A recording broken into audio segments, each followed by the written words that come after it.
पाक फौज मुआशी बहाली में ताउन जारी रखेगी। सरमायाकारी काउंसिल की एपिक्स कमेटी के इजलास में आर्मी चीफ ने आज़म दोहरा दिया।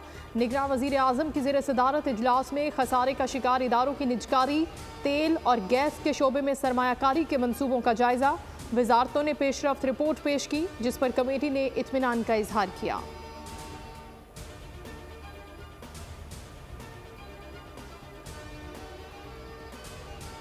बिलावल का बयान, आसिफ जरदारी का रद्द अमल। नए और पुराने सियासतदानों की बहस तूल पकड़ गई।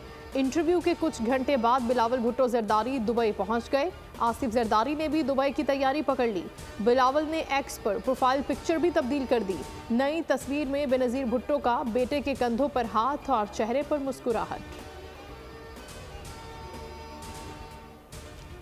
नून लीग को कोई फेवर नहीं दिया जा रहा। हुकूमत के लिए नवाज शरीफ और बिलावल भुट्टो दोनों काबिल एहतराम हैं। चेयरमैन पीटीआई की जेल में सहूलियात का आम आदमी तस्वुर नहीं कर सकता। निगरान वजीर दाखिला सरफराज भुगटी का इंटरव्यू में इजहार ख्याल, कहा कि पाकिस्तान में अफसोसनाक वाकयात में रॉ का किरदार रहता है। पाकिस्तान की फॉल्ट लाइन्स में मुल्क मुखालिफ एजेंसियां हमेशा इजाफा करने की कोशिश करती हैं। सब्सक्राइब करें और बेल दबाएं ताकि कोई खबर रह न जाए।